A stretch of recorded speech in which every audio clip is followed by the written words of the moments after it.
अल्हम्दुलिल्लाहि रब्बिल आलमीन वस्सलातु वस्सलाम अला सय्यिदिल मुरसलीन। तफसीर तिब्यानुल कुरान सूरह बकरा आयत नंबर 19 और 20। या इनकी मिसाल इन लोगों की तरह है जो आसमान से बरसने वाली बारिश में घिरे हुए हों। इस बारिश में तारीकियां, कड़क और चमक हो। वो कड़क सुनकर जान के खौफ से अपनी उंगलियां अपने कानों में ठूंस लेते हैं और अल्लाह काफिरों को घेरे हुए है। लगता है कि बिजली इनकी बसारत उचक लेगी। जब भी इनके लिए बिजली चमकती है तो वो इसमें चलने लगते हैं, और जब इन पर अंधेरा छा जाते हैं तो खड़े रह जाते हैं। और अगर अल्लाह चाहता तो इनकी समात और बसारत को सल्ब कर लेता। यकीनन अल्लाह हर चीज पर कादिर है। इमाम इब्ने जरीर तबरी इस आयत के शान नुज़ूल में अपनी असानीद के साथ हजरत इब्ने अब्बास, हजरत इब्ने मसूद वगैरह रज़ी अल्लाह ताला अन्हु से रिवायत करते हैं कि अहले मदीना से दो मुनाफिक रसूलुल्लाह सल्लल्लाहु अलैहि वसल्लम के पास से मुशरिकीन की तरफ भागे तो इनको इस बारिश ने आ लिया जिसका अल्लाह रब्बुल इज्जत ने जिक्र फरमाया। इसमें शोर, गर्ज और कड़क थी और बिजली चमक रही थी, और जब भी बिजली जोर से कड़कती तो वो मौत के डर से कानों में अपनी उंगलियां ठोंस लेते, और जब बिजली चमकती तो वो इसकी रोशनी में चलते, और जब अंधेरा छा जाता तो खड़े रह जाते। वो कहने लगे काश सुबह हो जाए तो हम फिर सईदना हजरत मोहम्मद मुस्तफ़ा सल्लल्लाहु अलैहि वसल्लम के पास चले जाएं। फिर जब सुबह हुई तो वो आपके पास आए और खुलूस दिल से इस्लाम ले आए, और उन्होंने नेकी के साथ इस्लाम के अहकाम पर अमल किया। अल्लाह रब्बुल इज्जत ने मदीना के मुनाफिकों की मिसाल इन दो मुनाफिकों के साथ दी है जो मदीना से निकले थे। मुनाफिक जब नबी सल्लल्लाहु अलैहि वसल्लम की मजलिस में हाजिर होते तो वो इस खौफ से अपनी कानों में उंगलियां ठोंस लेते कि मुबादा नबी सल्लल्लाहु अलैहि वसल्लम पर इनके मुतल्लिक कोई कलाम नाज़िल हुआ हो या इनकी कोई बात पकड़ी गई हो और इनको कत्ल करने का हुक्म दिया जाए, जिस तरह बारिश में घिरे हुए इन दो मुनाफिकों ने अपने कानों में उंगलियां ठोंस ली थी। और जब फतूहात इस्लाम की वजह से इनको बहुत ज्यादा माल गनीमत मिला और इनके यहाँ औलाद हुई तो वो इस्लाम पर कुछ कायम हुए और कहने लगे कि सईदना हजरत मोहम्मद मुस्तफ़ा सल्लल्लाहु अलैहि वसल्लम का दीन हक है।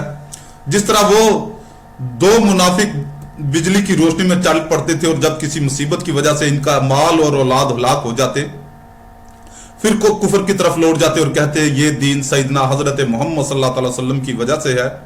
जिस तरह जब बिजली चमकती और अंधेरा छा जाता तो वो दो मुनाफिक खड़े रह जाते। पहली मिसाल इन लोगों की है जो दिल में कतई मुनकर थे और किसी दुनियावी गर्ज और मसलहत की वजह से मुसलमान बन गए थे। और यह दूसरी मिसाल इन मुनाफिकीन की है जो शक और तजब्जब में मुब्तला थे। ज़कात और माल गनीमत को तो दिली रग़बत से कबूल करते लेकिन इस्लाम की खातिर जहाद की आजमाइशों को कबूल करने के लिए तैयार न थे। मुनाफिकों का वजूद सिर्फ सल्लल्लाहु अलैहि वसल्लम की हयात ज़ाहरी ही में मुमकिन था। यह आप सल्लल्लाहु अलैहि वसल्लम ही का मनसब था कि आप सल्लल्लाहु अलैहि वसल्लम वही इलाहिया से ये बताएं कि फलां शख्स मुनाफिक है। और अब जबकि वही मुनक़ते हो चुकी है तो अब किसी शख्स के मुतालिक ये कहना मुमकिन नहीं कि वो मुनाफिक है, क्योंकि रसूलुल्लाह सल्लल्लाहु अलैहि वसल्लम के सिवा कोई शख्स कतई तौर पर किसी के दिल के हाल पर मुतल्ले नहीं हो सकता। लिहाजा जो शख्स इस्लाम को जाहिर करेगा वो मुसलमान है और जो कुफर को जाहिर करेगा वो काफिर है, और जो इस्लाम से कुफर की तरफ लौट जाएगा वो मुर्तद है, और जो शख्स अपने कुफरिया अकायद पर इस्लाम का मलम्मा चढ़ाएगा वो ज़ंदीक है और हकीकी मुनाफिक कोई नहीं है। अलबत्ता जो शख्स बेअमल हो इसको अमल के एतबार से मुनाफिक कहा जा सकता है।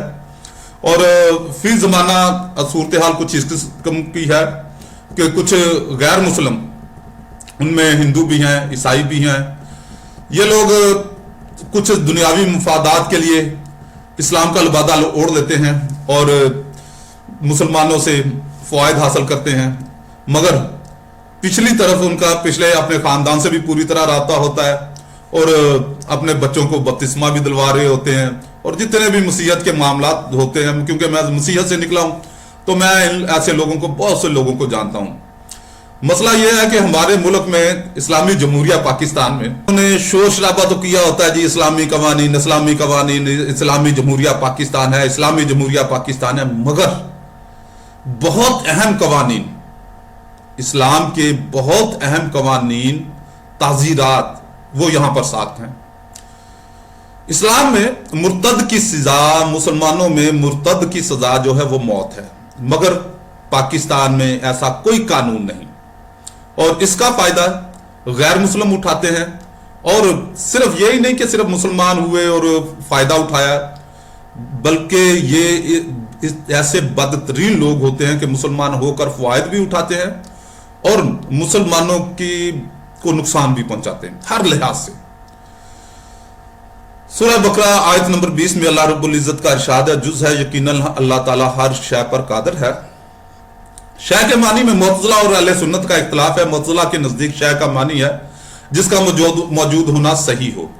यह मानी वाजिब और मुमकिन दोनों को शामिल है। मुअत्तज़िला के नजदीक शय की दूसरी तारीफ यह है कि जिस चीज का मालूम होना सही हो या जिस चीज की खबर देना सही हो, और यह मानी वाजिब, मुमकिन और मुमतने तीनों को शामिल है। और जबकि वाजिब और मुमतने तहत कुदरत नहीं है, इसलिए हर तकदीर पर मुअत्तज़िला को शय के साथ मुमकिन की कैद लगानी पड़ेगी। यानी अल्लाह हर शय मुमकिन पर कादिर है। अहले सुन्नत के नजदीक शय मौजूद के साथ खास है, क्योंकि शय मस्दर है। अगर ये बेमानी इसमें फाइल यानी शाह, तो इस वक्त ये वाजिब को भी शामिल होगा। बाद लोग अल्लाह ताला के कलाम में किज़ब के इम्कान के कायल हैं। वो कहते हैं कि अल्लाह ताला हर शय पर कादिर है और किज़ब भी एक शय है, लिहाजा अल्लाह ताला किज़ब पर भी कादिर है।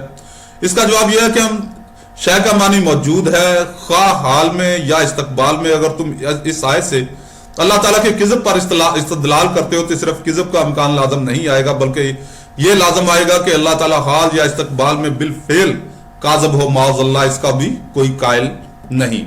मुखालफिन का दूसरा इतराज यह है कि ज़ैद को अपने किज़ब पर कुदरत है। अब अगर खुदा को अपने किज़ब पर कुदरत ना हो तो ज़ैद की कुदरत खुदा की कुदरत से बढ़ जाएगी। इसका जवाब बतौर नुक्से अजमाली यह है कि इस तरह तो यह भी कहा जा सकता है कि ज़ैद को अपने अदम पर कुदरत है, मसलन वो खुदकुशी कर ले। अब अगर खुदा को अपने अदम पर कुदरत ना हो तो ज़ैद की कुदरत खुदा से बढ़ जाएगी, तो खुदा का मादूम होना भी मुमकिन हो गया।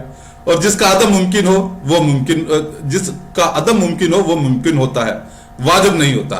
और इसका दूसरा जवाब बतौर नक्स तफसीली ये है कि ज़ैद की कुदरत का खुदा की कुदरत से बढ़ना तब लाजम आएगा जिस पर ज़ैद को कुदरत है, बाइना इसी चीज पर खुदा को कुदरत ना हो।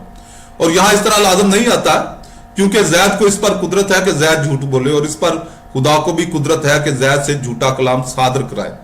बल्कि असल में खुदा ही की कुदरत है कि ज़ैद की कुदरत तो मजाज है, और जिस पर खुदा को कुदरत नहीं है, खुदा से झूठ सादर हो, इस पर ज़ैद को कब कुदरत है। मुगालता की वजह यह है कि मुअतरज़ ने दोनों जगह अपने अपने के लफ्ज को देखा। ज़ैद को अपने किज़ब पर कुदरत और खुदा को अपने किज़ब पर कुदरत, और यह नहीं गौर किया कि ज़ैद को अपने किज़ब पर कुदरत का मैनी है ज़ैद से किज़ब का सदूर हुआ, और खुदा को अपने किज़ब पर कुदरत का मैनी है खुदा से किज़ब का सदूर हुआ। अल्लाह ताला की कुदरत के मैनी की तहकीक और इसके किज़ब के महाल होने पर दलाइल। अल्लामा तफ्ताज़ानी लिखते हैं कि कादिर वो शख्स है जो अगर चाहे तो कोई काम करे और अगर चाहे तो वो तर्क कर दे। इसका मैनी यह है कि इसको फेल और तर्क फेल का इख्तियार हो, और ये इसलिए मुमकिन हो यानी अगर इसके फेल का दाई और मुहर्रक हो तो इसके लिए फेल करना मुमकिन हो, और अगर इसके लिए तर्क का बायस और मुहर्रक हो तो इसके लिए तर्क करना मुमकिन हो। अल्लामा मीर सैयद शरीफ लिखते हैं कि कुदरत वो सिफ्त है जिसकी वजह से किसी जिंदा शख्स के लिए अपने इरादा से किसी फेल का करना या इसका तर्क करना मुमकिन होता है। आम लोगों के जहनों में यह शिकाल होता कि अगर अल्लाह ताला किज़ब, जुल्म, जहल और दीगर बुराइयों पर कादिर ना हो तो इसके अलल इतलाक कादिर होने के मुनाफी है। इसका जवाब यह है कि यह इश्काल इस वक्त लाजम आता है जब अल्लाह ताला किज़ब, जुल्म और जहल वगैरह का इरादा करता हो और इनको वजूद में ना ला सकता हो। लेकिन अल्लाह ताला किज़ब और जुल्म वगैरह का इरादा नहीं करता, क्योंकि अल्लाह ताला सुभान है, और इसके सुभान और कुद्दूस होने का तकाजा यह है कि इसके लिए बुराई का इरादा करना मुहाल हो। इसलिए किज़ब पर कादिर ना होने से इसका अजज लाजम नहीं आता।